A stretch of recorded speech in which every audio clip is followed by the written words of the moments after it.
know for for some time now, that's for 3 weeks now, over, you've been hearing a lot of different things about testing and how this is done. So, we've got a bit of background, just different examples that was given, which you have seen several examples right from the onstart in start in terms of you buying a new car, how you can test different features, how you can design the test cases, what can be done. So all these are just part of the background, different things that you can test. You can test a mobile phone, talk about website, a data application, all can be tested. Even food, you test it, water, you test different things. So these are the things that can be tested. Not to forget, please, any questions you have at any point in time, please drop it in the chat and we'll attend to it as the class goes on. So these are the topics that have been covered, and the topics were fundamentals of testing, testing principles, test process, the code of ethics, testing life cycle, test level, test types, static testing, and that's the test case design technique. And the last topic for this is going to be test manager, which is the last one for the class today. Different roles in software testing, as you know, these are different roles in software testing, quality assurance engineer, UAT, test analyst. All these are part of roles in software testing. These are software testing skills in terms of the skills you as a tester. Testing is kind of paramount, is a key software testing. So now you can be streamlining to know system testing, test plan, and the like. These are various salary expectation, which has been shared initially. Um, as testing as a discipline for a good software tester, verbal and written communication, passion, must have technical skills, analytical skills, attitude, and productivity. What are the objectives? These are the objectives, and this is what we are going to talk about. So testing is the activity that is performed to demonstrate that something is working as expected. So, testing as a discipline. So testing, what can be tested? Hardware and software. Hardware, remember, physical devices, something you can touch, e.g., you can touch, you can see a laptop. Software, something that cannot be touched or seen. For example, internet browser, games. All these are examples of what can be tested. Don't forget, this is just a quick recap of the class. So it's going to be something you already know, and I'm sure most of you are guru in it now. So references, software testing. So this is an activity that is to executed to demonstrate that a software package, program, system, product, or web application, mobile app is working as expected. Software is not complex, it's not difficult to implement, execute, and practice. You can see it in most of the things. For example, in the test case designs and things like that. These are not, they're just things that you can actually put to practice. You can implement it as quickly as you can and ensuring that you have major test coverages in them. How can a software be tested? Manually and automatically. Manual test execute testers execute test cases without tool, automatically with a tool. And hence, I think in this course, you're going to be taught Java for majorly for automating all the script that you have written. So that can be done during the internship. Then software testing, same thing as before. Why do we test? To avoid software test and failure. A system needs to be tested adequately and tested at the right sort of testing needed to be done as well. The reason is that there are consequences if these are not done properly: loss of money, loss of time, injury, death, loss of business, and all that. So we talked about error, defect, and failure, which I know we all understand. An error is a mistake which leads to a defect, which can cause an observed failure. Error is a human mistake.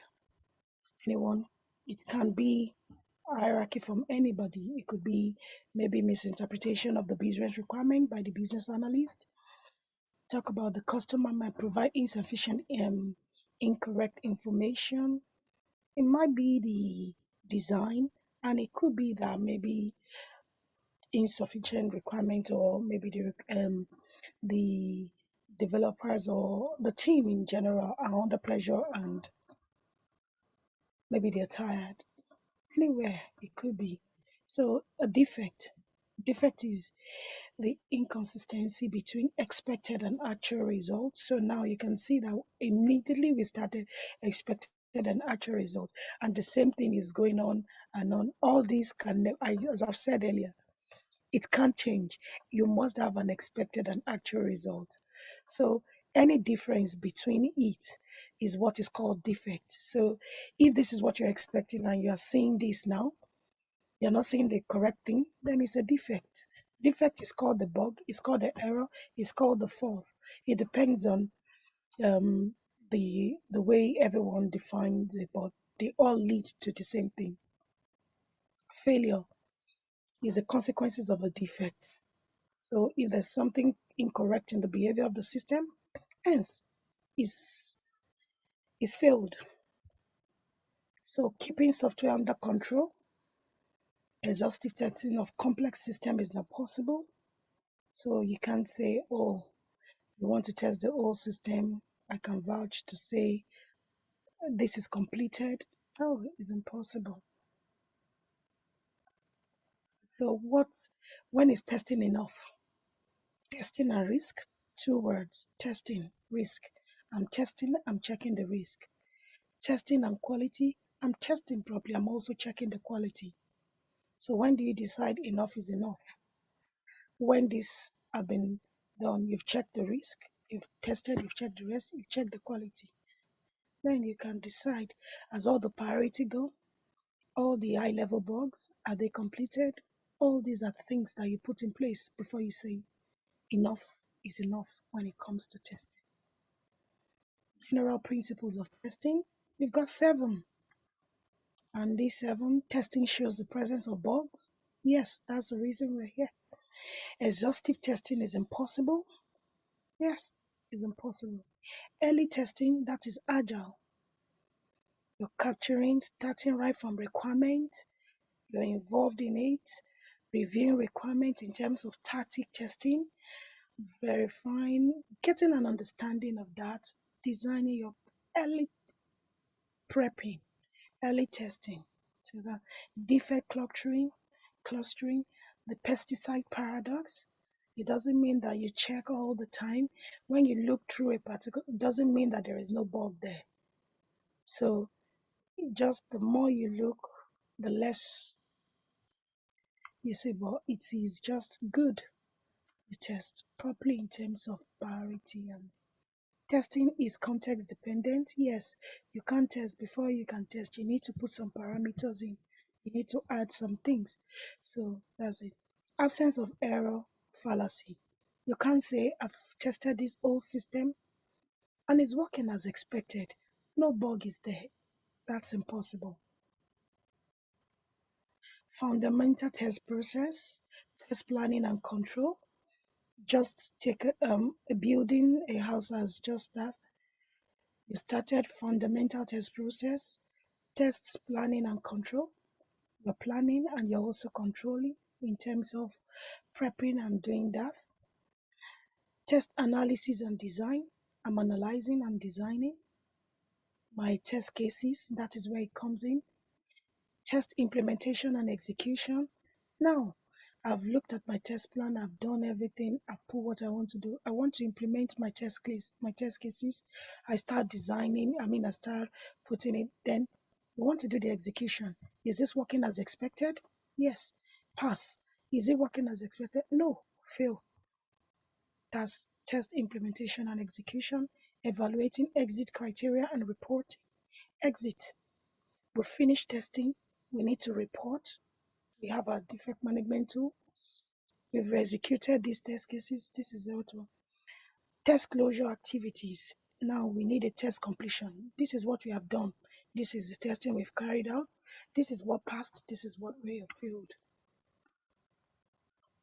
Then we have the psychology of testing. Just a variety of different people can be involved in testing from different backgrounds. Some can be developers, they can be professional testers, different specialities in terms of testing. Anyone can test. So, life cycle, software development life cycle. We've got these are the learning objectives, and also you've got the pros and cons coming in. Waterfall and V model, one of it. So that's the sequential development model. You've got different types of software development life cycle. These are some: Spiral, V model, Scrum, Kanban.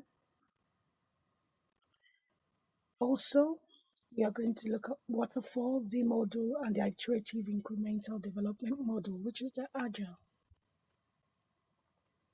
So this is waterfall. Just the terms of the shape of the waterfall model can just give you an idea for you to know this is waterfall. Now, how it's done at the workplace is just for you to know that you'll be given everything at once. The developers will just tell you, we'll finish test, we've done finished development. You've not tested, you've not even proofread, you've not even seen the requirement document and the like. So you'll just be given the system, start testing. Meanwhile, it's different when it comes to other models, the way they work. But in waterfall, requirement finishes, nobody is involved, only the business. It goes to design, it goes to development, then to testing. So if there's any fault right from the beginning to the end, when it gets to testing, you have to go back and start all over again. So it's kind of an expensive way when you've got a bigger project. So hence, Agile came in. So there are pros and cons in it, which I've been going through. This is V model, just in terms of the shape. You can see it's V. So it's just mapping it from both user requirements. It's got a level to test in terms of acceptance testing. You've got software application. So each of them, at every phase, you're testing. At every phase, there's a test applied to each of the phases. So it's got pros and cons too. And also, always remember these two words: verification and validation. Is always asked most of the time when you do interviews. Verification, verification, validation. Are you building the right product? That is what you see. I want to verify. I want to see that are you bringing the right product? Validation. Yes, they've built the product. I want to be sure that this is the right thing you're doing. That's when you validate. You test. When I put A into the password, what happens? Now you are actually doing the validation. So so that's the verification and validation stage, how these processes work, and hence pros and cons all true. So you're talking about the user requirements, software application design, and all this. This is now the incremental iterative model, and that's the agile, how this is worked. So different iteration. So instead of the one we've done for waterfall and V model, at the requirement level, you are involved. Analysis level, you understand. Designing, you are there. When there's coding, you do peer review with the developers to tell you this is what is done.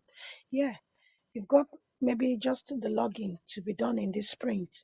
Iteration one, logging. When you move after logging, you move to iteration two till You get to the end sprint till infinity until the product is gone live. Then so the same thing with what is in the first one. So your build one, design and development, we test implementation. You go to the next build, the same thing. You go to the third one, design, development, testing, implement. You go to the fourth one, the same thing, till the end of the sprint. Testing level, we've got unit testing, integration testing, system testing, and acceptance testing. Types of testing that we've got types of testing, functional testing, that's mainly behavior. How is the system? How is this website looking? What is the behavior? Smoke test, just checking if it's working as expected. If you put in your URL on, if you're given a URL that will log in via this and you put it there, it crashes. Your expectation is that once you click on the URL or you copy and paste it on, it should bring up, it should launch the particular application you're actually testing. So those are just smoke tests, just to check. Retesting is if you've got a bug and you've raised the particular bug, the login is not working, username incorrect. So once it's fixed by the developers, you need to retest. So that's where retesting comes in. Regression is that testing after the code has been changed. Now the developer has done is fixed. You have retested to be sure that that same bug you have raised is working as expected. But you also need to test that since other codes have been involved, what happens? You have to check. That's where you do your regression to ensure that the previous ones that have been fixed, nothing has happened to them. So testing, testing verifies and validates that the software is working as expected. You're talking about debugging, is a process of fixing a bug and or defect in the software. So types of testing, that's test types, non-functional testing, performance. So when you talk about performance, you're talking about low stress and volume testing. When thousands of people or millions of people are using a particular application, what happens? What are the things that happen? That's just has to do with performance. Security, in terms of you checking, can someone else hack the system? All these are part of pen and security testing. Usability, in terms of usage, how is it user friendly? All these are the things that you put in consideration. Compliance testing, what are the things that are expected in terms of regulatory, in terms of this? Sanity testing, structural testing, all these are types of testing. Static testing, so static, one position. I'm not moving, nothing is done. I'm only reviewing this document. That is static. That is a verification stage. I'm looking at it. Is this document, do you have an, just reading through, getting an understanding, that's static testing. But when it now involves you executing the code, testing, working with the code, then you're talking about dynamic testing.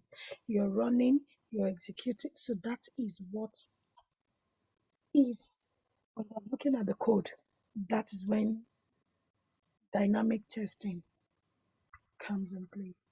Review and test process, that's the review and test process, and there are different levels of review. Yeah, types of review: informal, walkthrough, technical review, inspection.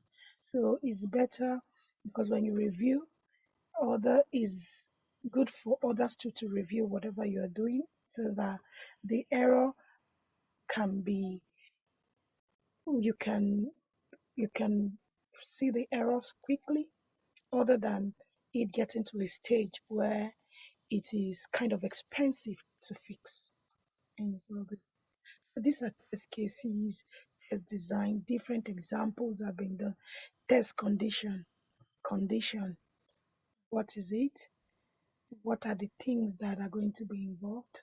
Test cases and test scripts. All these have been. So test condition, an item on event of a component or system that could be verified by one or more test cases. That's an example of a test when you design is test cases. That's an example. This one now is just you doing explaining the test condition, the test step, and expected result. So when it is executed, that you have your actual result, you've put it, you're giving it a status, pass or fail, then it is called a script. This whole thing here now is a script because you have done the whole job, what is meant to. You've done the expected result, actual, and also you've done the status.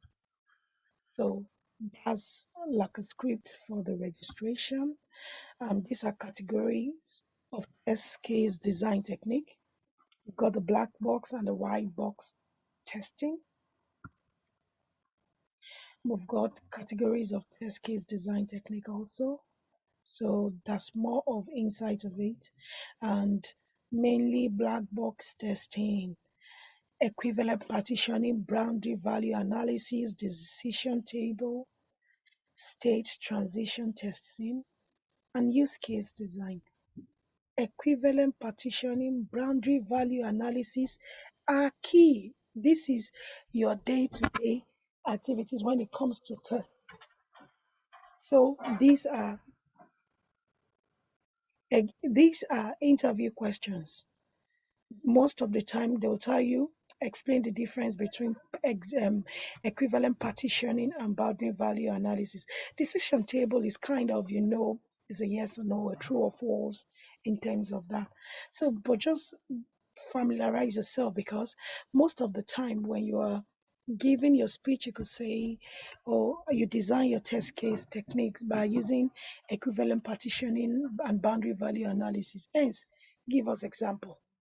So you could just give the normal example 1 to 10, what you are going to take in terms of equivalent partitioning, in terms of testing within the boundaries. Those are the so experience-based technique, experience-based. So I've used this application before. You have an understanding, maybe from different. You uh, what I always say is that there's nothing new. If you want to test a website, a web application, there's 1 million of it. In once you go to Google, you get a lot of them to test. You want to test a mobile application, different version, different variants. You will get it. So anything you want to do is on. There is there's an idea of it. So and with experience, if you've done this website before, if you get another role, definitely you've got lesson learned from the previous ones. You've got an understanding of it. You can go. Error guessing. So in terms of the word, most of the time, if you listen to most of these words that are used, you can relate them in terms of the English, using it as example. Error guessing. You can guess, oh, this is maybe in term you are a tester already, you can guess this is what is going to happen when I test this, when I put this as blank, what happens, it shouldn't come off. So those are examples I can do. Exploratory testing, this you are exploring the system. I don't have an understanding of gift treat application. I get inside there, I register, playing with it. I'm exploring what are the things that it's got, what are the features. Those are the things that you do in terms of exploratory testing. So, since any question once again, please pop it in the chat. So today we're starting with test management, risk and testing. Not to forget, we've done risk and testing previously in when to say enough is enough, when to stop testing, risk and testing. So I'll just go dwell in details with it. Entry and exit criteria. Those words have been mentioned initially when we were doing testing fundamentals, test planning and control, test design and analysis, test implementation and execution, evaluating exit criteria. So that's something, test plan and test strategy. So we'll just begin with this. So risk and testing. Risk and testing. It is not possible to talk about test management without first looking at risk and how it affects the fundamental test process defined earlier. So if you're going to test, we can't you if you're talking about testing, it's impossible. You have to talk about the risk. So there's always a good and bad to every situation. There's if you do this, there's a good side, and also if you don't do it right, there's a bad side. Hence, the same thing goes with testing. You have to look at testing and also you have to check the risk. Take an example of you talking about an e-commerce application. Before you can do any, if you are testing e-commerce, if you find you've done everything, you've put everything in your cart, it's fine as expected, people can get to the checkout and pay successfully. Have you validated that yes, the money is actually entering into the right account? Have you checked that this cannot be hacked? There are different issues that have happened. I'll give an example. Around my area, there's a a machine, ATM machine, that when you put your card into it, I don't know how the mistake happened, but when you put your card into it, you don't need to put the pin. Thus for like, I think it happened for like 2 hours. You don't need to put the pin. Once people put their card in, it just brings out the money. It brings the £300. Fine. So everyone, and once it happens everyone start going into the that same spot, just putting their card, bring it out, putting their card. Well, anything could happen. It could fall short from testing. It could be what has been developed and that. But I believe if proper testing has been done, that should have been captured. You would have looked at the risk. You would have looked at what could happen in situations like that. But I know in situations like that, all the cards that entered into that place, and even you put your pin, you don't put your pin there. There's a reader there. So definitely it's going to be captured. So those are examples of you looking at the risk and testing. You know how many people would have collected thousands of pounds out of there without nothing. So if there are no right measures put in place, they'll go scot free, and that's it. That's the end. The loss is on the bank, not on anything. And whosoever has done the application or tested it, you all have to say your side of the story. So and that's why you have to ensure documentation, your test planning, your strategies, all these are implemented properly, which we are going to talk about it. So risk, a factor that could result in future negative consequences, usually expressed as impact and likelihood. So look at the risk of what has happened when you just put in you don't need to put your pin at all. You don't need to do anything as long as a card enters there. Now, if you want to do it again, people can put a just like a ad cover just to signify is a card, and it goes in there. As long as it can enter and it comes in, money comes out. You can't trace all those people. So those are the risks that you need to check when it comes to testing. You are testing a website. What can happen to the website? Can people see other people's details on the website? You can finish shopping and maybe in the next 30 minutes your details is still on the website. Then any other person can come there and shop in other people's details. So all these are things that should put into consideration. These are your negative testings. These are always ensure you have proper negative testing to ensure you validate that all these risks are put in place in terms of test coverages and the likes. So now we go to entry criteria. Entry. I'm entering into something. I want to start something. That is entry, beginning. Entry criteria are used to determine when a given test activity can start. This could include the beginning of the level of testing, when test design and or when test execution is ready to start. Let's take a particular, just an example of that. The first thing is that when you want to start, you need to first design. You can't you can't say you want to start testing with just saying, "Oh, I want to start testing." What are your prep? What are the testing preps you have put in place? When I mean prep, oh, have you designed your test cases? This always helps. The reason why why it is necessary you design a script, you design a test case, is for you to know the boundaries, what you want to test. Others can you can be asked at any point in time that, okay, you said you've tested. Give me a proof that yes, you've tested. What have you tested? Hence, you bring out your documentation. This should have even been reviewed prior to this time before you even start testing. So that's why we start a design process first. Hence, that's why I said that fundamental test process that we did initially, you have to first do your test planning and control. What do you want to test? Do I have an understanding of the requirement? Do I have the nitty-gritties? What do I need to? Now, the second stage, what do I want to do? You start designing and analyzing your test cases. This is what I want to test. For a login scenario, I want to look at the positive scenarios first. And also, as I'm doing the positive scenario, I'll do the negative scenario. What are the positive scenario? Yes, I've got a good username. I've registered already.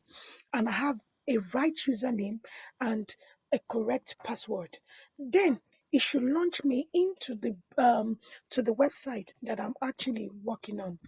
What are the other good part of this is that if I don't, if I launch in, then I should be able to do several activities as long as I'm registered and I have the right privileges. Yes, that is the happy part. Now let's go to the negative part.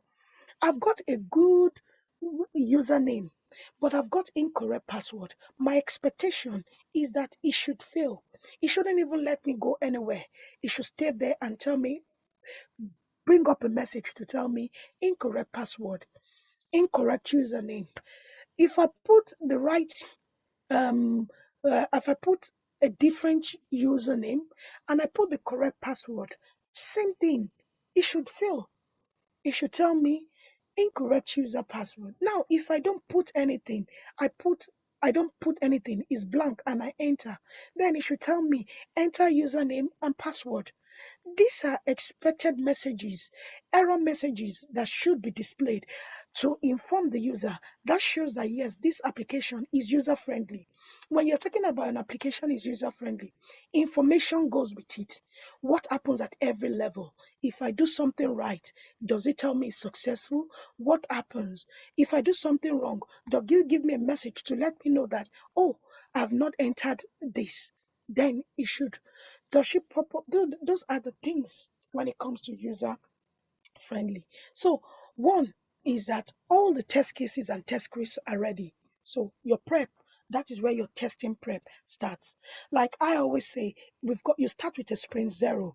That's a skeleton sprint. Everyone is getting an understanding, shaping into it. We are all doing it. My sprint one, I start first with my sprint planning. What I mean, my test plan. In my test plan, these are the test things I want to do. I develop my test approach. When I put my test approach in terms of test strategy, then it's easier for people to be able to read. Once that is done, you send it out to the right distribution list. When I mean distribution list, you've got the developers, business, just for people to have a third eye, to just look and see that yes, things are expected. Oh, I need your feedback before so date. Once they come back with their feedback, you correct the same script and make sure it works according to the feedback. Send it out again. This is a correction. That's the final version, and put it into the issue state. That shows that everyone in that distribution list has agreed that Yemi is going to start this test plan, and we have vetted it. We can beat our chest to say we are all in this together. We are working as a team. So if anything falls short of it, then you as a developer should have seen it. You as a business analyst, in as much as the onus is on you to get it, but those people too can say, "Oh, I have it signed." I always put it with an email approval, just for me to say, just tell me in the email, yes, I'm happy with it. Go there. I take everything, put it as a whole. You don't need to. Once open the document at the share at the share drive, you will see the approval list. So you won't even be able to say, ask me that who approved this. You would have seen the approval yourself. So hence, we talk about the test environment. Is it ready and stable? Now you finished. You before you have to discuss. In some places, you've got um, the infrastructure guys that does the environment. So you have to discuss, these are the environments you're going to use. You need a test environment. You need an integration environment. You need a UAT environment. If you need a prepared environment, you need to let them know each of the phases, because each config are different at every stage level. So they have to give you the proper access to it. In terms, if you need the training, you need to let them know all these caveats should have been implemented in your test plan. We'll talk about that as we go along. Then the code build and develop deployment to test environment is successful. So that's a trial. Oh, you'll have to do like a smoke test. The push something in, you just run something just to ensure. Oh, that's the next one. Smoke test pass. So send something in. Oh, I'm able to log in. You are able to launch the browser, and that is going as expected. Relevant requirement artifacts are available. So these are also things to do with your requirement, all the artifacts, all these are available before. These are the major thing for you to know that yes, you're ready to start testing. That's these are the bases that you need to get in place before you start testing at all. So you ensure that your script are in progress. You've done everything. They are ready. The prep is fine. You've designed it. Your plan has been approved. All this test environment ready. Code, you've tested the environment in terms of smoke test, just to ensure everything is up. Then that's when you say, I want to start testing. If all these are not there, then you can't start testing. If you have your test case and test script and you don't have a test environment, where do you want to use it? You can't use it. So you need an environment where this can be done. The test cases won't sit in the document, or it won't sit in the defect management. It needs a way to be executed, and you need a test environment. Hasn't been validated. Is it going through as expected? So all these are preps before that time. So now, what is exit criteria? I'm taking my time to say this is because most of the time, words like this, two words like this, verification, validation, interview questions, boundary value analysis, equivalent partitioning, you must have good understanding, good examples. Do it in your own word that you can understand yourself, so that when you say it to yourself, it's easier for you to be able to relate when you want to talk about it in an interview. That's why those words are words that you can actually use. I said entry. I'm entering into a place. So it means you want to start something. Exit. I'm going out. I want to stop something. So now we are in exit criteria. Exit criteria are used to determine when a given test activity has been completed or when it should stop. Exit criteria can be defined for all test activities, such as planning, specification, and execution as a whole. So it's at every level. So when you're planning, you can say, this is where we are going to stop. Like you can be working for, maybe you're working with a particular application. In some places, um, a particular work stream. When I mean a work stream, another a set of another developer testers are doing their own bit. You are in the middle, maybe doing the integration, and we are going to have the UAT piece of it. So now this is three entity, different three work streams. So you need to have an understanding where my own testing is going to start from the integration bit of it and where it's going to end. You have to have an understanding of it. Who takes over from me after this ends? You have to have an understanding and also liaise with the team.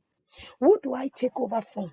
I have to have an understanding of it before I continue. So all these are part of the things that you need to understand before you can use entry and exit criteria. Your exit criteria, if this is your own work stream, I'm going from point A to B. That is where you stop. You will test within that range. But it's always good to do an end to end test to ensure that the point C, where you're going to give it to, the person is actually receiving it. That's where you just ensure that the point C, which is from the UAT, they are receiving it by validation. Just check, is that going through as expected? If it gets to UAT, then you don't need to help them to test anything again. They pick it up from there. So nobody can say, oh no, that data didn't get through to UAT. You say, yes, I have a screenshot to say my data went through to UAT because this is the screenshot. This is my data from beginning. This is it at the end. So nobody is going to query you to say, oh, this is what you have done. So also, like the exit criteria too, there are things that has to be in place before you can say you want to stop testing or you've completed testing. All test plans planned have been run. So all your test cases, your test script is executed, you have run it, you have the result, you have the report ready to see. So is the priority of all your testing, has it gone? Have they been tested? Are the bug fixed? Do you have critical or do you have major bugs outstanding? What levels of the bug? What are the severity levels? What are the priority levels? All these are what you need to put in place before you can say that you have finished testing. Now, you now say a certain level of requirement coverage has been achieved. So, what are the certain level? In your test case, you've already prioritized what are the things you've put everything for the login scenario, for the search. When I log in and I see this, what are the features I can see inside the search button? About me, contact us, all this, are they working as expected?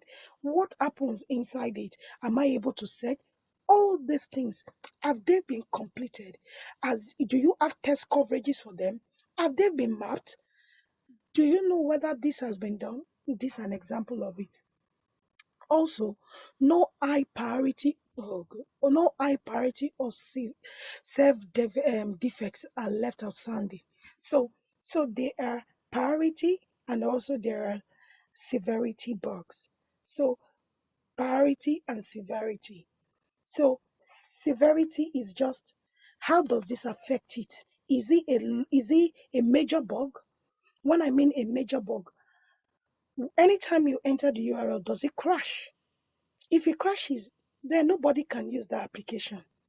That is a major that is a major bug. It is a critical one because nobody can use that application if you're unable to launch that application. So that is the way it affects the system. That is severity. Then priority. How do you want to prioritize this bug? Is it high? Is it critical? Is it high? Is it low? Is it medium? Is it cosmetic bugs? So two things you could be asked in an interview. Tell us the difference between severity and priority. Severity. How does it affect the application? How does it affect it? Then priority. How do you want to rate this priority? Is it, do you want to say is a critical bug or is a low bug? But for severity, if I cannot launch a browser, then it is severe because I can't use it. So that's the way you should have an understanding of it. Then all high risk area have been fully tested with only minor residual risk left outstanding. So that's in terms of prioritization. Ensure that all your high risk, the necessary ones are tested there. When you talk about cosmetic bugs, maybe this, like for instance, maybe I put this yellow logo here. I don't want to put it here. We should put it here. These ones can stay. I don't need this logo. Nobody will still, we can do that in the next sprint. It's just a nice to have. It's just something. But when you mean a must, a should, then those one should be tested and ensure that then this schedule has been achieved, e.g., the release date has been reached and the product has to go live. So you have your deadline, and so that's it. So now, I said entry criteria and exit criteria. So before I go on, just in the chat to know if you're following, what's the difference between entry and exit criteria? Quick one, I'll just be looking. Anyone to help? Entry, exit criteria. Anyone listening? Entry, exit, entry criteria, what's the meaning? Yes, thank you so much. Alesh, thank you. Winifred, thank you. So what is exit criteria? Entry, flow, thank you. Okay, requirement before starting testing. Okay, Temi, thank you. Start and ending, absolutely, thank you. Mola, yes. Temi, thank you. So yes, I can see you all. So let's just test it again. What's severity and priority? I've spoken about it now. Serve and priority. Yeah, boundaries before and after testing. Okay, yes. Thank you, Emmanuel. Absolutely. Exit. What should be done and before stop testing. Yes, severity. That's yes.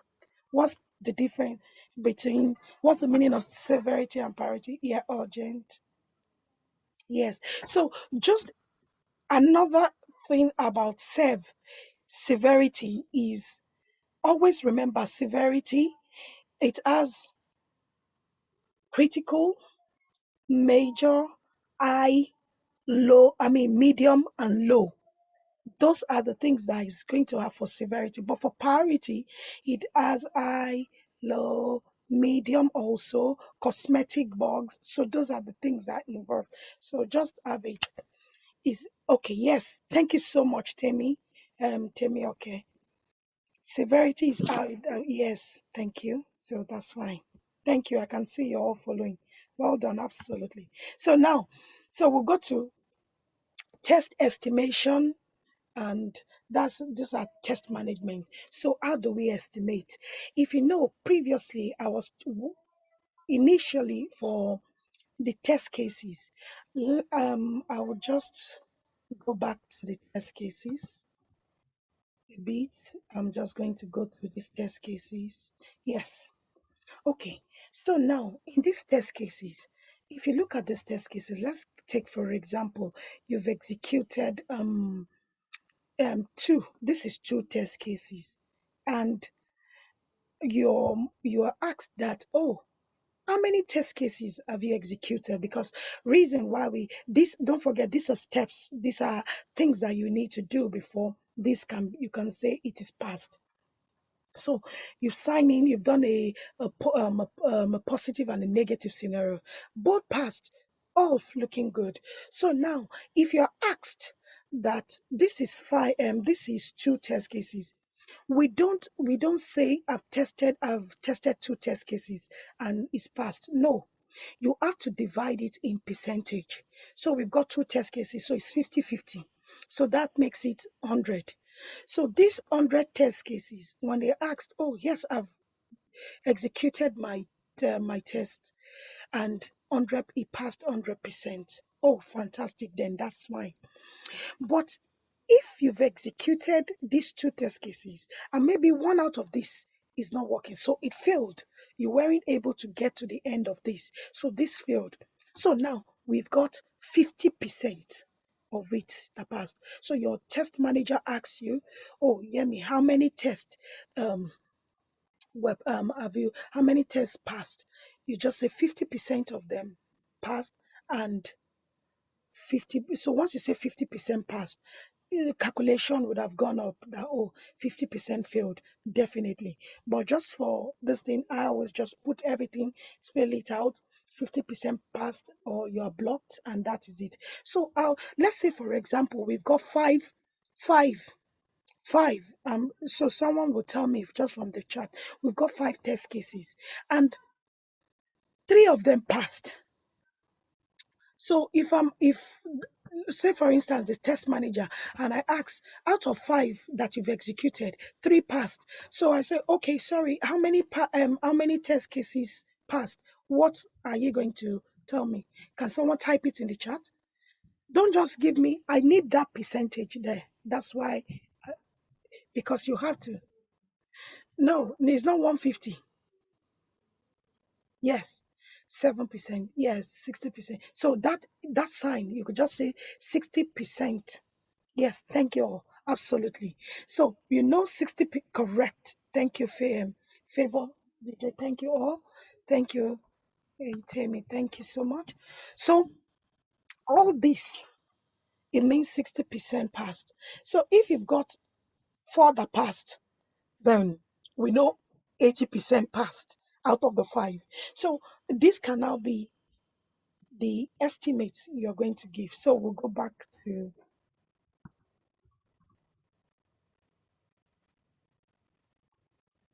so now I'm in test estimation. So that's the way you um, give your test estimate and also your test metrics. But I'll explain the metrics to you. The two approaches are quite different.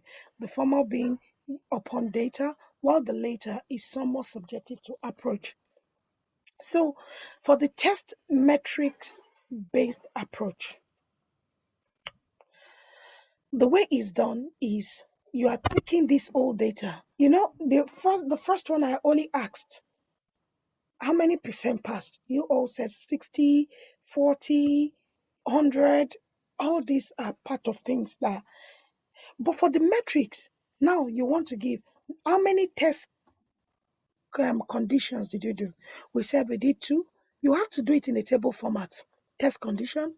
How many test cases written? I mean, yes, you've got number of test cases. How many test cases executed?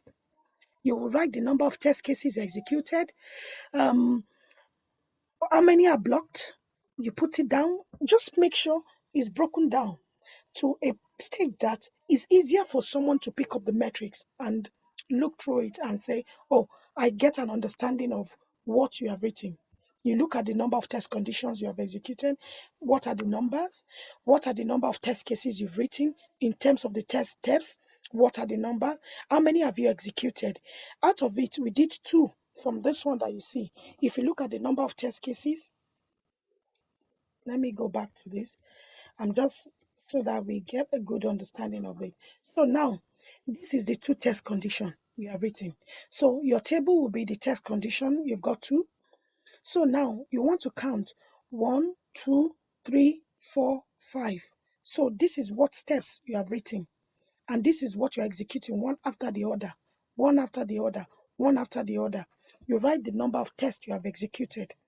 So if you've executed one, two, three, four, five, another five here, that's 10. So out of it, maybe the whole of the first one passed, this one, two passed there, we are left with three. You need to give an explanation. Seven passed, three failed. That's 70% of this first one, 30%. So we have a proper metrics of it. So this is the old test case. This is the old script. You must make sure that as you're counting, you look at whatever you have. Excel has good formatting, so you know the number of rows, you can know what you've executed in terms of it.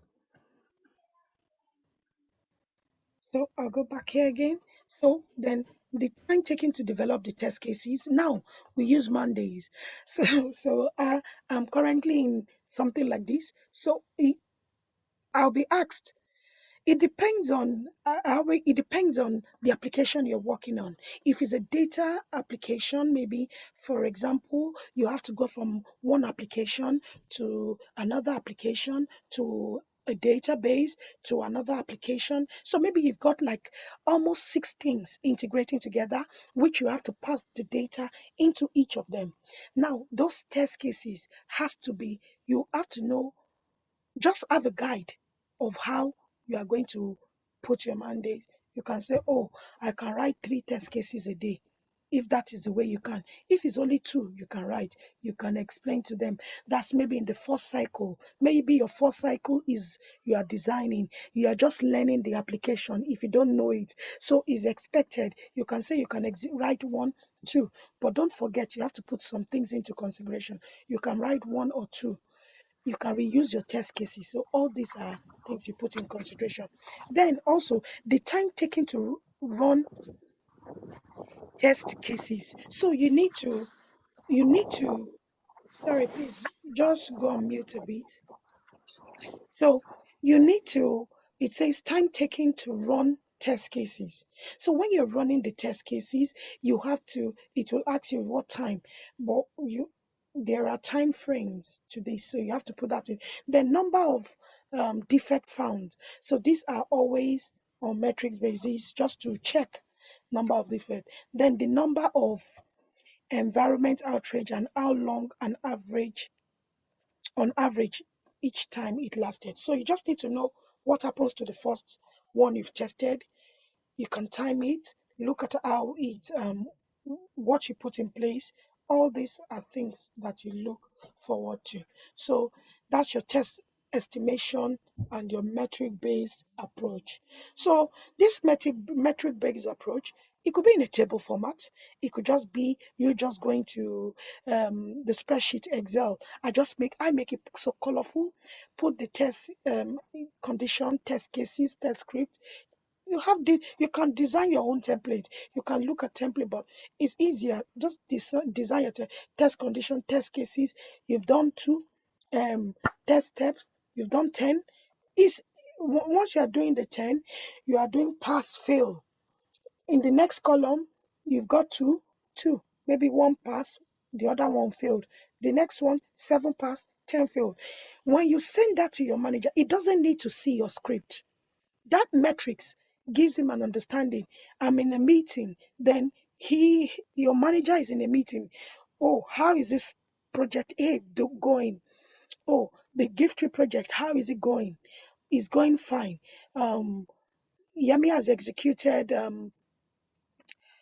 seven 70% of the test cases are working as expected, but we just need some bugs to be fixed.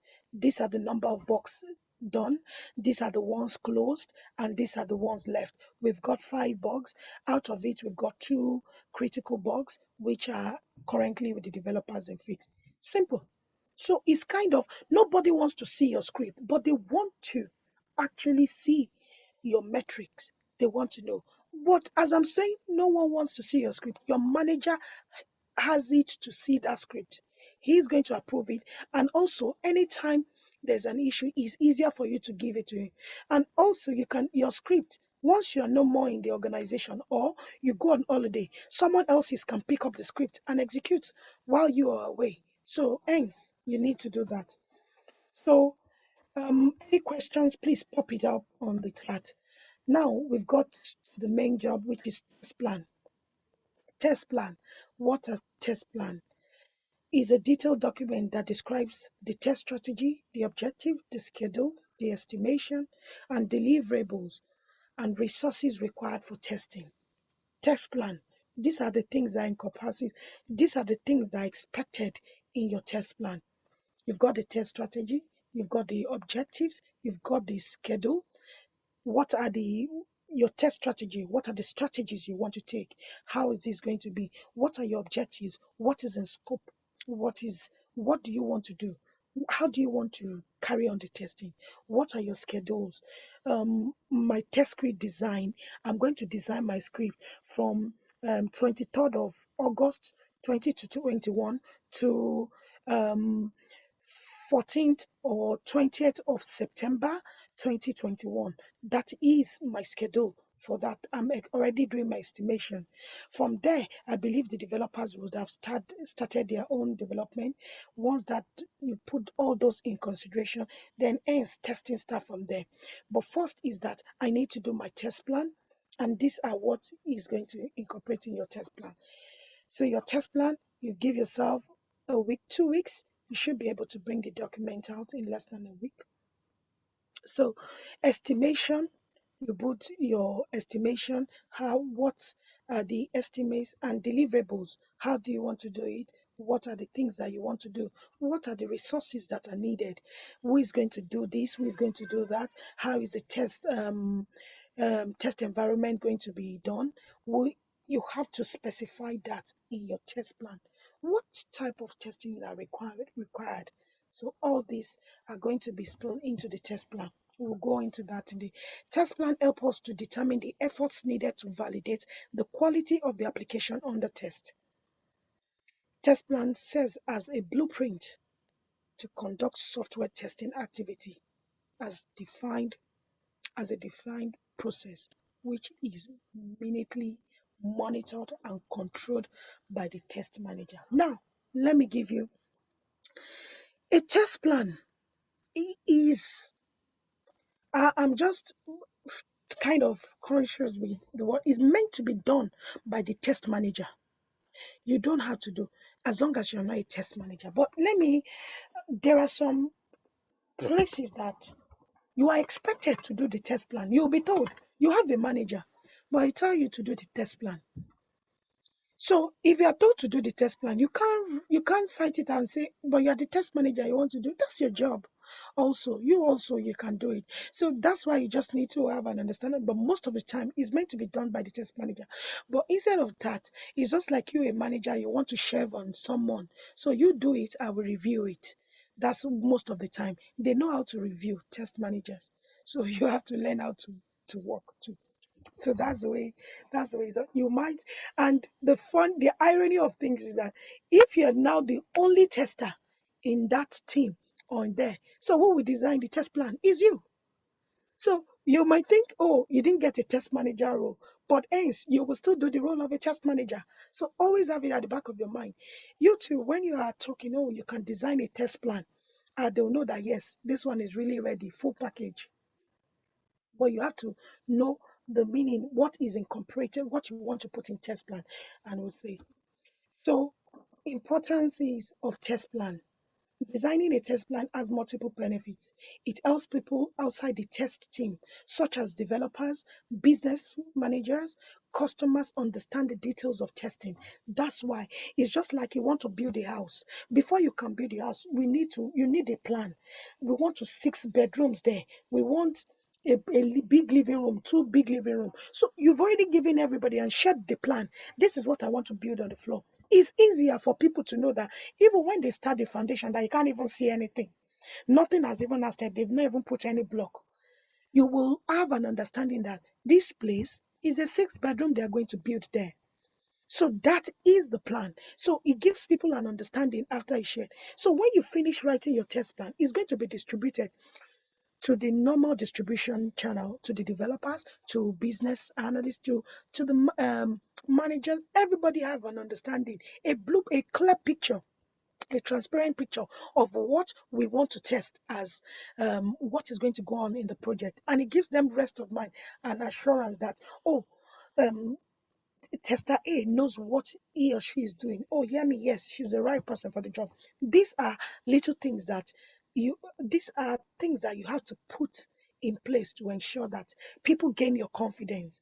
They know that yes, they can trust you. They can put this application in your hands. You will test it properly. So that's one advantage of this. So test plan guides our thinking. So you've got a rule book. It guides your thinking. This is what I want to do. In first cycle, this is what we intend to do. In second cycle. So once you go to the test plan, if If anyone is in doubt that why you taking so much time, you tell them, go to the test plan, just get a screenshot, send it to the person. I'm telling you, the next thing you just receive back in your email is, thank you. That's the only thing. Thank you so much. I missed that. That's the only thing. So is just for you. Always cover your back. Ensure that yes, you do things and document them in the proper way. So um it is a rule book which needs to be followed. So that's the important aspect, like estimation, test scopes are documented in test plan. So what is in scope? It has to be documented in test plan. What you want to test, what is outside, what is out of scope. You would have been given in the requirement document, so you will know what is out of scope. You should ask questions. What is out of scope in this?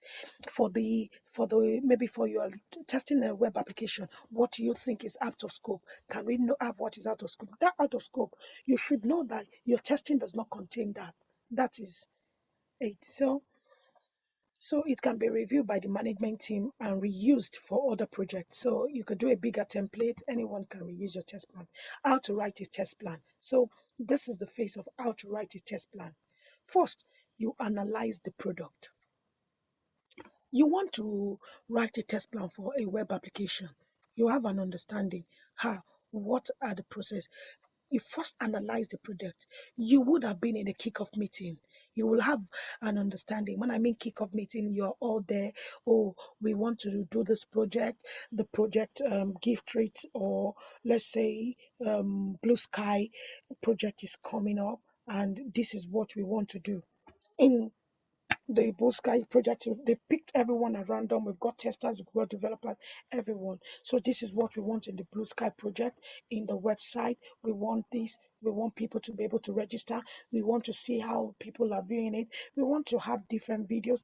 All this would have been stated and given it. Anything, you first analyze the product, get an understanding. The second thing, you design a test strategy. How do I want this testing to go? How is the strategy? After I've done this plan, what are the things that entail? Talk about it. Then define the test objectives. What are the objectives? What are the main things I want to do here? How is testing going to be carried out? What are the things I'm going to put in testing? What are the resources? How are things going to be done? All these are meant to be. Then the next thing, you define the test criteria. What are the criteria? What type of criteria are you going to do? Um, the exit and entry criteria. How am I going to start my testing? When am I going to say stop to? When am I going to say exit criteria? When is it going to stop? So all that you will have defined it. Resource planning. Who are those that are going to do? That's why we said test managers are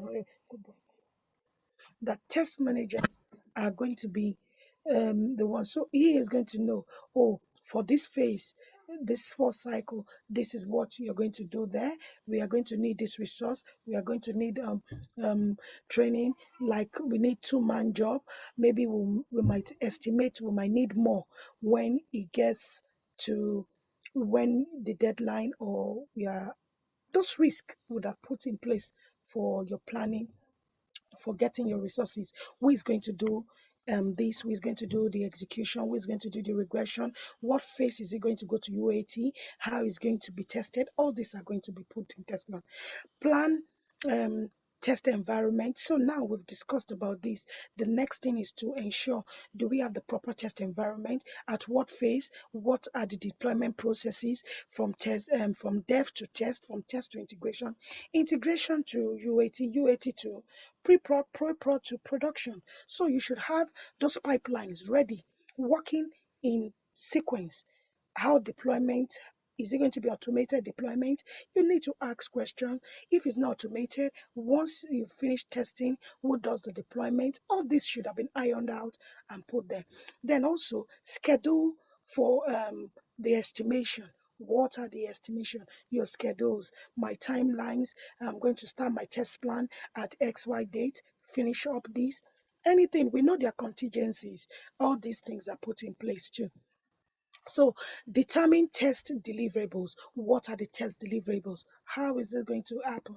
So all this. So I'll start first by analyzing the product. What is this? The product under test. Let's say, for example, I've got this, which is property rates. I have been working on it.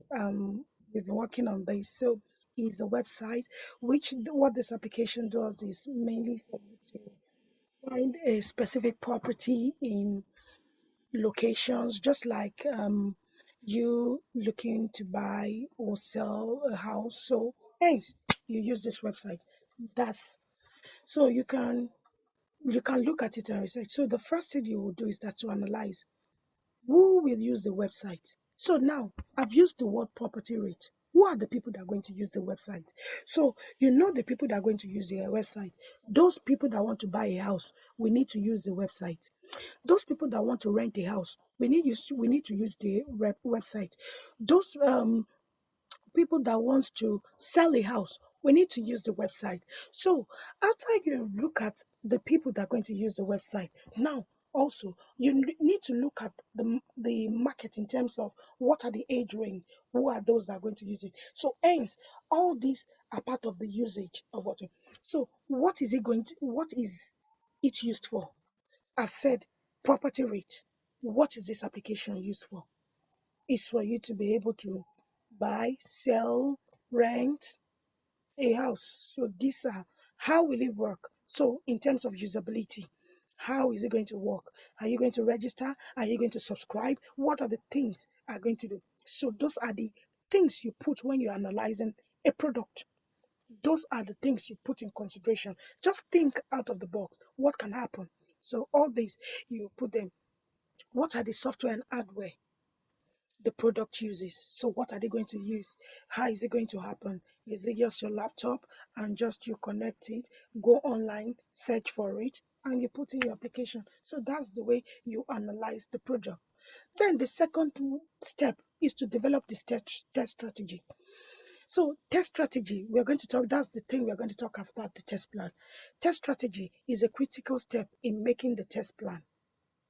So a test strategy document is high level document which usually developed by test manager also. But just forget that test manager. Put yourself in the shoe. I tell you 100% that if you're in testing role, expect that you're going to do it. Believe you me, you are going to do it. You be a manager, you be a junior tester, you be a senior tester. You are going to write a test plan, a test strategy. It is compulsory. It's meant to be written by the manager, but most of the time, you know how these things work. So then the next thing is you define the test objective. Test objective is the overall goal and achievement of the test execution. The objective of the testing is finding as many software defects as possible. Ensure that the software under test is bug free before release. So that's your definition of the test objective. So let's say to define the test objective, you should do these the following. First, you list all the software features. So in terms of functionality, so let's say for instance, I'll take the website. Let me use a clearer one for you, a gift rate that you all have been testing in the last in the previous class. So gift rate is mainly for you to be able to exchange give people gifts, different things that you're just is encouraging um just for us to be able to recycle most of the things that we have. You can give people gift there. Anything you're not using in your house or for yourself, you can post it on gift rate, and someone that is interested or using this gift rate can get there, and you discuss about how to pick up or the likes. That's ends of gift rate. So now, what are the features that we have there? We've got a login, we've got a wish list, we've got community. All these are the functionalities that we have there. You can add, you can post, so you list all these things down. Those are the features which we need to test. Can I add this properly? So all these are the things that you list first in your test plan, just as a test objective, that this is what you're going to, this is what you're going to capture. Then you talk about the performance, you talk about the user interface. So all these are things that you put in place. Then you define the target or the goal of the base on the above features. So what are your targets? How do you want to carry out it? What are your goals?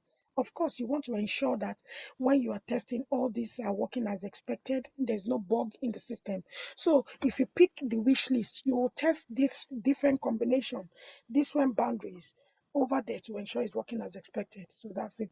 Then define the test criteria. I'm going to dwell because we've like four. If you look at four, is just what we have explained initially. Test criteria is standard rule. So we are talking about entry and exit criteria. Those are the two types of test criteria. So entry and exit criteria. So resource planning. Resource planning is detailed summary of all types of resources required to complete the project task. Resource could be human, equipment, and the materials needed to complete it. So Yemi is going to test. She's going to need all this test environment, the pipelines working, or I'm going to need training for the application on the test. So all these are things that you're talking about when it comes to resource planning. Then what is test environment? So we are going to, the sixth one is to plan the test environment. What are the test environment? A, a, in test environment is just a place for you to be. We've been talking about testing websites. You need a platform, a place where you can test it before it goes right to the public for them to use. Someone has to do the testing to ensure. So we need an environment. So this has to be set up. So it's just a testing environment is a setup of software and hardware on which the testing team is going to execute their test cases. So I've written my test cases. I need a place. If I just put it on the spreadsheet, if I don't have a test environment, I can't test it. So this consists of the real business and user environment. So real, just from our own end, we've tested. Then we need a UAT, a pre-production to be able to test this. So schedule and estimation. By creating a solid schedule in the test planning, the test manager can use it as a tool for monitoring the project progress, control the cost overrun. Because as long as you're working in a project, you are being paid as long as you're getting either a salary or a contract. So all this, the test manager has to put this in place just to know the progress, to know to know what is costing them, how many man days. All this has to be feedback into the business for them to understand. So to create the project schedule, the test manager needs several types of input below: employment and project deadlines. That's what you've been talking about. How many man days? How many days can you use to write? What is the project deadline? All this are what he or she puts into consideration. Project estimation.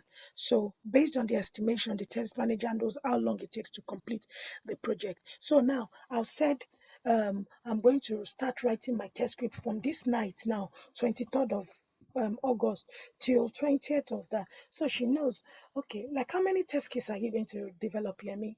Oh, maybe I can say 150 or 250. It depends on me. I'm working on 3 applications. So I can tell her, oh, 150 test cases. She said, oh, that's realistic. Okay, that's fine. If not, what happened and that? For 3 weeks, yes. So I'll be able to. How many are you going to do per day? So you to divide it. Oh, I will do, maybe I can do 3 or 4 per day. So all these are things in terms of negotiation, in terms of estimation, all these are put in place. Project risk, understanding the risk, help the test manager add more extra time to the project schedule. So if I know if it's a data, if it's a website, if it's an application used by certain people, you don't want to get there and people find bugs just everywhere. So you want to know, we need time for testing. We need the proper testing to be done. So all these are the pushbacks that the the test manager puts in control when it comes to schedules and estimation. So how to write the test plan? So you write it before testing, during testing, or after testing. That's the life cycle of the test plan. So test deliverable is a list of all documents, tools, and other components. Please do not forget any question. Please just post it in the chat. I'm going to go through everything, and I'm sure my colleagues are there answering the questions, and other components that need to be developed and maintained in support of testing efforts. There are different test deliverables at every phase of the software development lifecycle.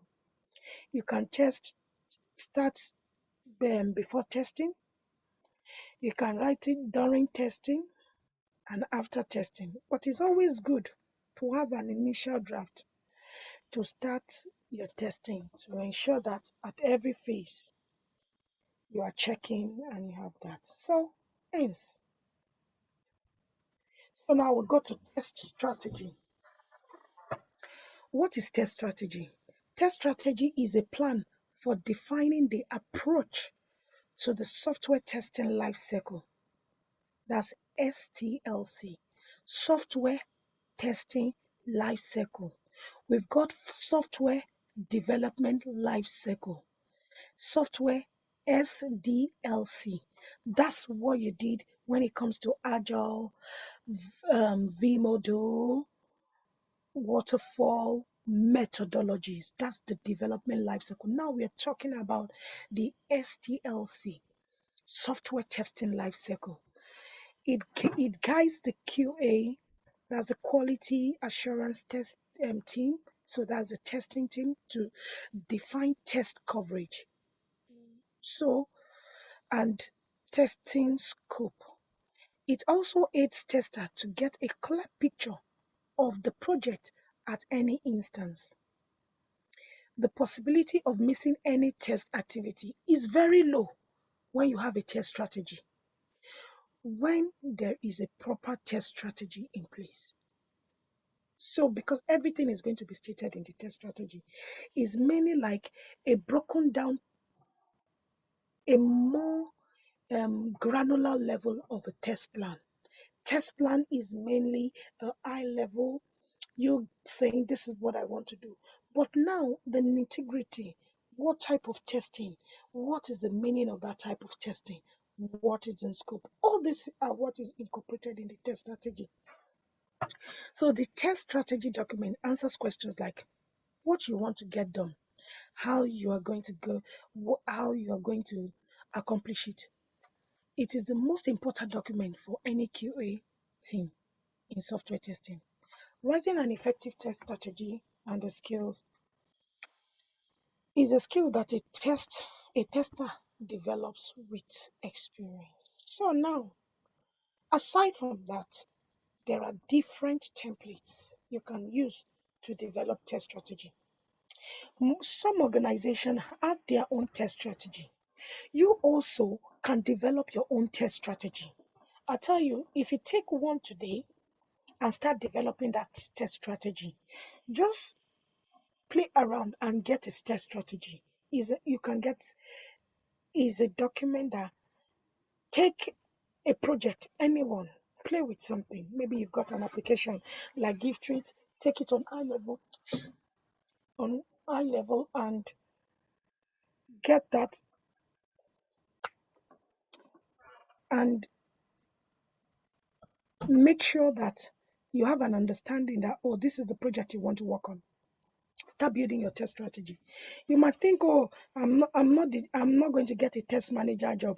It's just for early start. I'm telling you, even if it's your first job, you will still be told you can be asked to write a test strategy and a test plan. So there are difference between it. So, but it's not something is not difficult at all.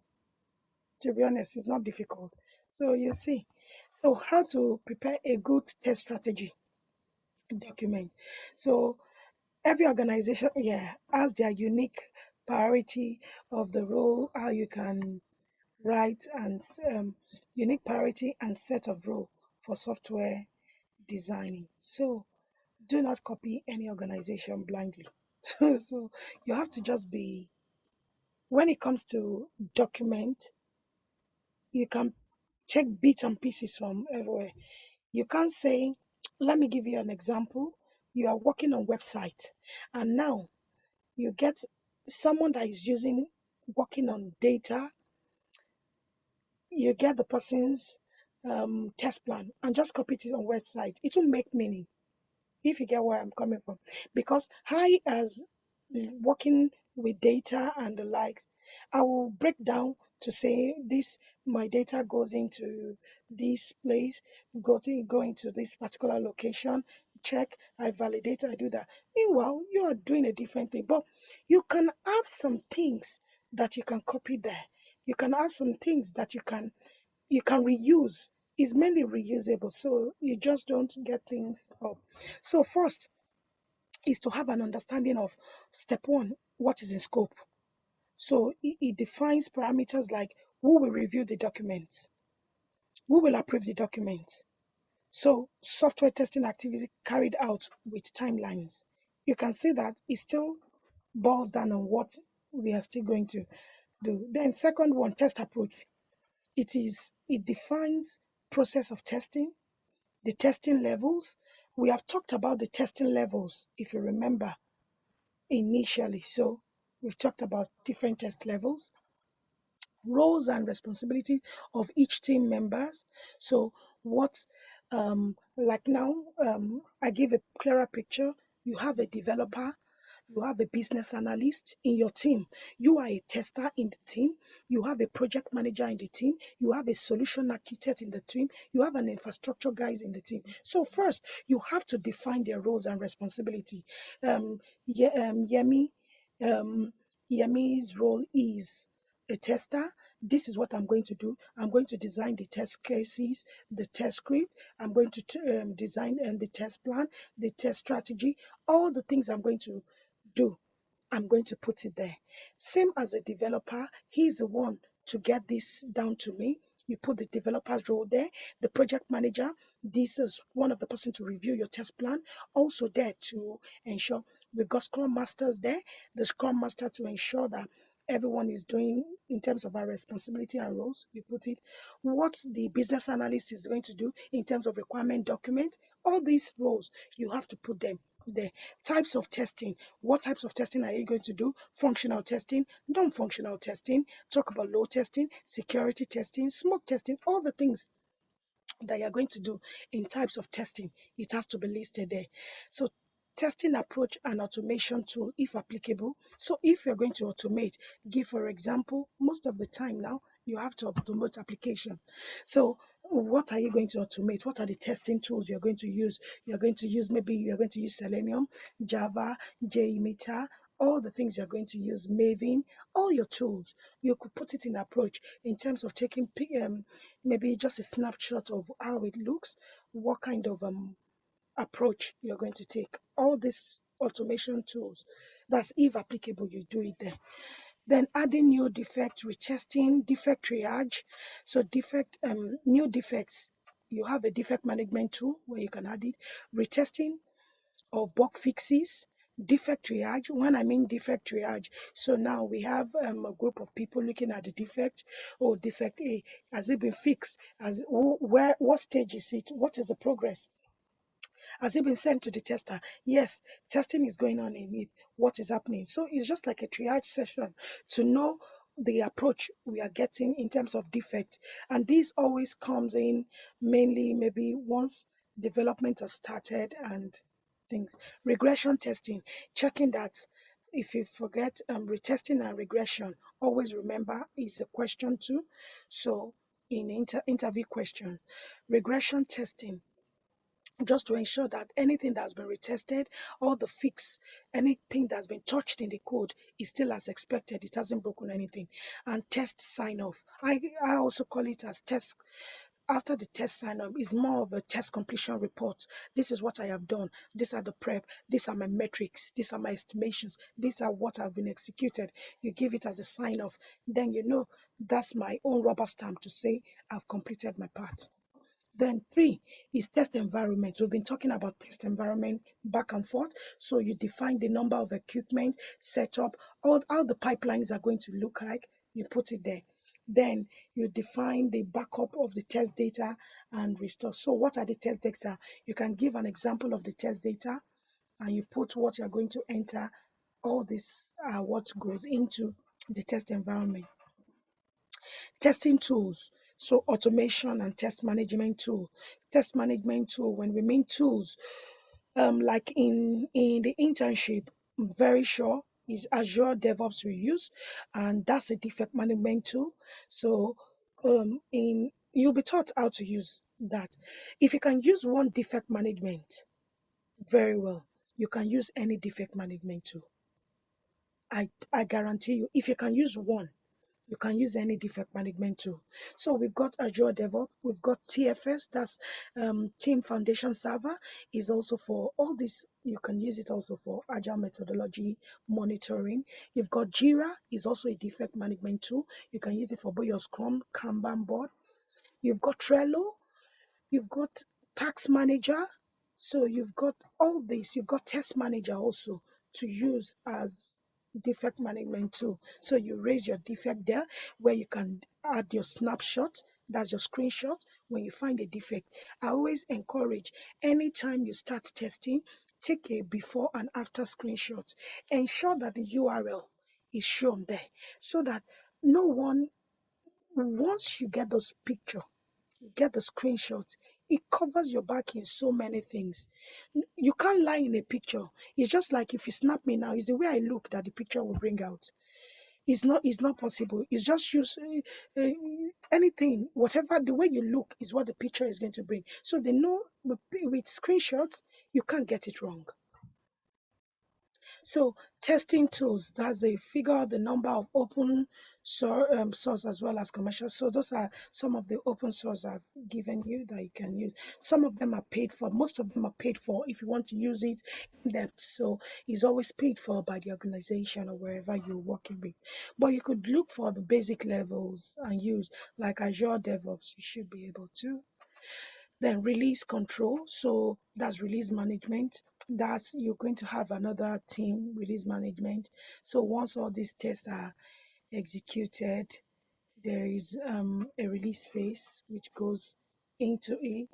So once the release control team, they take over the management of each of the releases.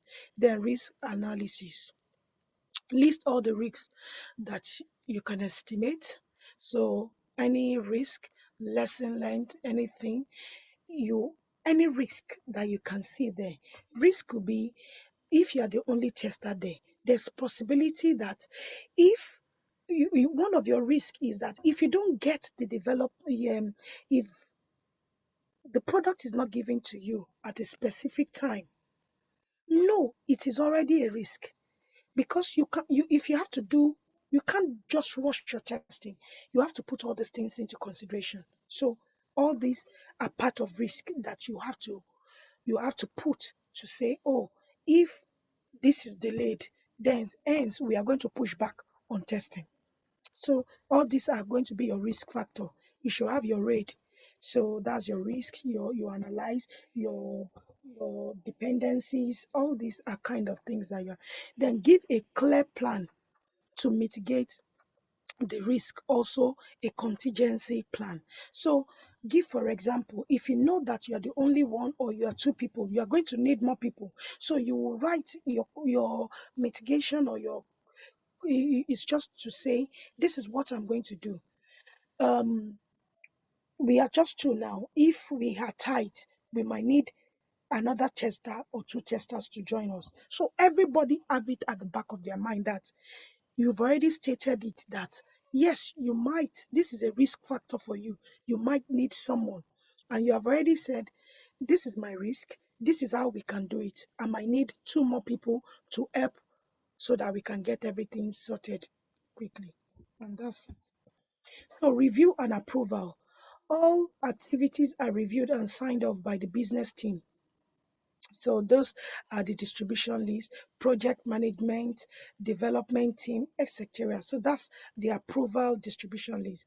Summary of review changes should be traced at the beginning of the document. Absolutely. So that will be the first after you've said in your document, after you've written, say maybe um, test strategy. The next page should be your distribution list, approval list. Each of the phases that you are doing. So those are the next thing.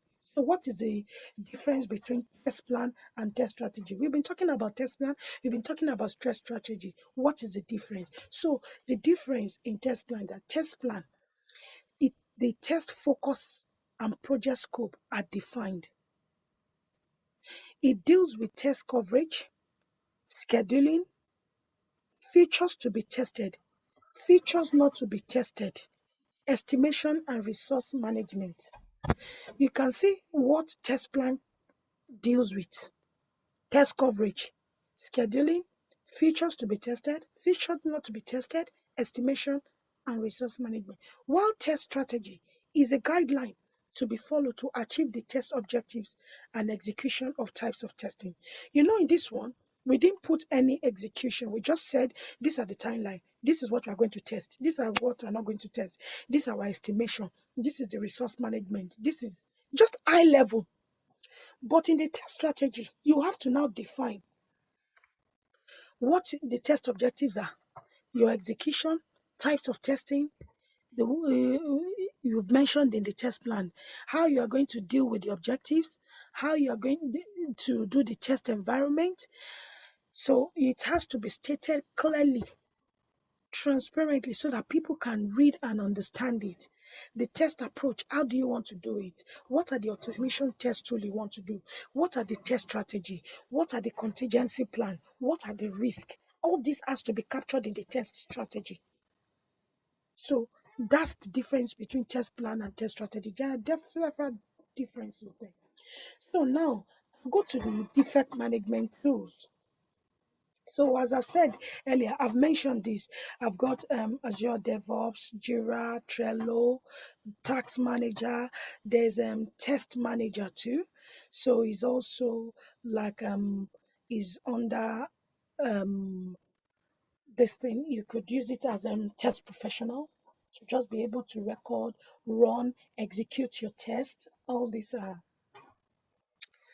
things. So any question? Let me just go through. So which test management tool is most common? You said which test management tool is most common? It depends on the organization. It depends on how they can fund it. Most of the time, you talk about TFS, you talk about Jira. These are common ones. Azure DevOps, these are common ones. Tax Manager is used in some places. I've used it severally also, is also common. Test Manager is also common. It depends on the organization you're working with. So it depends on different organization that you're working with. So who does the test plan? Tester or BA? No, the tester does the test plan. The honors is on you to do the test plan. You as a tester, business, the BA, that's a business analyst. He or she has to do the requirement point of view, bring it to us to understand. It has nothing to do. The only input is just we need their feedback in terms of the test plan. So that's I'm just looking. I'll just see the any question, please just pop it up. I'll answer everything. Okay. Is it true that test script is to automation as test cases is to manual? To be honest, I disagree, because if you tell me that test script is to automation and test case is to manual, test script is the whole execution of everything, which I've given you an example of it. It was executed manually. The same test script that was executed manually, you can automate that same test script. So it's for the two of them. It either is done manually or automatedly. So you can do either both.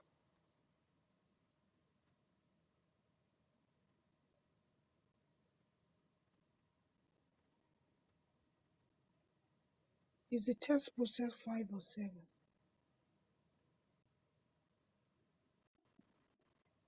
No, the test, the fundamental testing of um if I'm believing that what you're saying is fundamental test process is 5 and testing principles is 7. So let me go back here again. I'm just looking at some.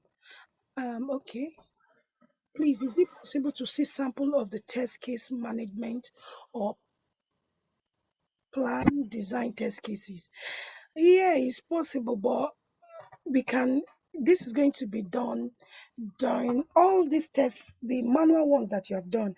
The same thing we are going to copy into um, in the training when it comes to um, the internship. I mean, show sample of the documents. Okay, I can just give you I'll open my screenshot for that. I'm going to show that. Um, okay, let me just go there. I'm sure you can see this. Make this big again. Okay, so this is an example of an Azure DevOps. So that's an example of a board created. So I've just added all this just for um is mainly so same thing. Okay, so this script here, I've only incorporated them into here. So this is an example of the Azure DevOps. So you can use this. This is how to execute it when you're running it. So I'm running the test case. I said go to give treat here. So expected results. This is it. So if it fails, it's just going to, and I save it. That's an example. It's just a screenshot of that. This is my reporting chart. So I've just given an example test report just to see that I can use it after you've executed your test cases. You can take a graphical, you can take a pie chart, you can take a bar chart, you can use a column, you can use a stack bar, different pivot table to be able to get the reporting. And this is what you send to the business. They like to see all this picture to see that it's working. So this is an example of what I've done. So for the login, this is it. For the ad, this is for the register. So this is failed. This is passed. You can see I'm not the one. It's just is on once you're using the tool, it gives you this. So that's an example of it. I'll go back to this. So that's an example. I don't want to miss out. Which is most common? I've stated that. Are all the tools applicable only in the UK? No, it's not applicable only in the UK. It's anywhere. It depends on now these tools. It depends on what the organization you're actually working for is using. They are paid for tools, but not Trello is free. Some of them is free in terms of basic, but if you want to use it as a team, you need to pay for them. So these are done by the organization. So if you're using, but if you learn one, if for instance, you understand the nitty gritty, it's very easy. Within 5-10 minutes, you can understand how to use this DevOps. Then continuous usage of something will make you understand more. You can even download it and play with it. So this Azure, if you learn one of these two, is the same concept for every other tool that you find here. It's the same concept. Test script can be manual or automation. Yeah. Thank you. Thank you, Patricia. Thank you. Okay. Yeah. So, okay. Now we are coming to the end of the class. So if you have any other question, please ask me right from the beginning of this course till this very moment. This is the last part of the course. So I'm just asking, but before now, I'm just going to ask you my own question. Um, Can you, for how to prepare a good a test plan, what are some of the things you should put into consideration if you want to prepare a test plan? Just type one or two steps into this for test plan. Test plan. If you could remember the steps that we took for test plan, the 8 steps that we did for test plan, how to do the test plan. Thank you. Absolutely. Thank you so much, Timmy. Okay. Scheduling, test environment. Thank you, Flo. Thank you.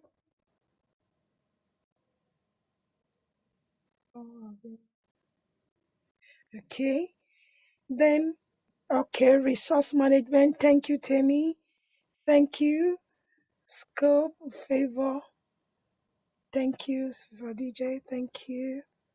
So, how about for test strategy? Test strategy. What are some of the tests? I mean, the steps that we set for test strategy.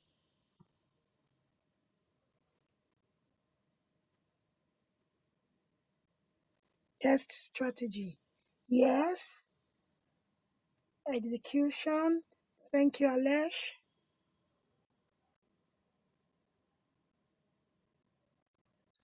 Yes. So, absolutely. You are good students. You're all good students. Very well. Thank you all for participating. Thank you. I like the way you're answering the questions. Okay. So, my own is just, yes, test objective. Thank you once again, Alesh. Yeah. So, I'll just say I'll encourage you all to what is the next step after the so that's the next step I want to talk about after this class now. So I'll encourage you all to write the exams. That's the ISEB ISTQB exam, the foundation level. In the internship, we actually help with that in terms of prep. They will be giving some things to be able to do. But if you can read and have some understanding of this, you can write the exam because it gives you another form of confidence when you want to go for an interview. When you're asked, are you ICEP certified? Absolutely. It gives you. It's just 40 questions, objective all through. And it's what you have done in these 6 topics that is covered in.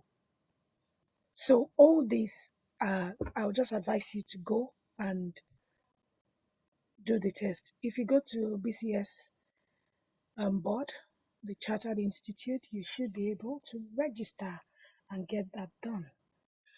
And I will also encourage you. These days, not only manual works, to be honest, you need automation.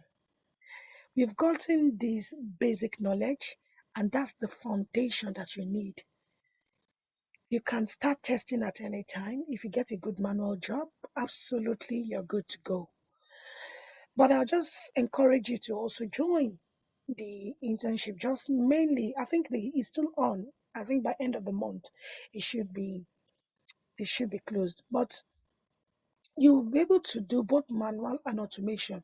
Work in a real environment, and this will really help you boost. You'll have people to mentor to help you out in terms of automation. You can once you are this training, Azure DevOps, how to use the defect management tools, how to use all these are going to be done there. So hopefully, I hope to see most of us in the internship. And also, I always say I wish you all well, all the best to everyone. Hello, is there anyone for adding? Sorry, 1 minute.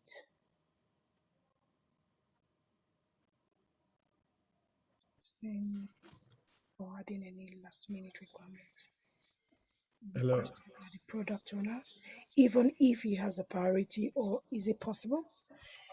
Yes, that's why we're running Agile. I think I've got someone here that said, I think a question, just any last minute requirement requested by the product owner, even if he has priorities or Is it, or is it possible?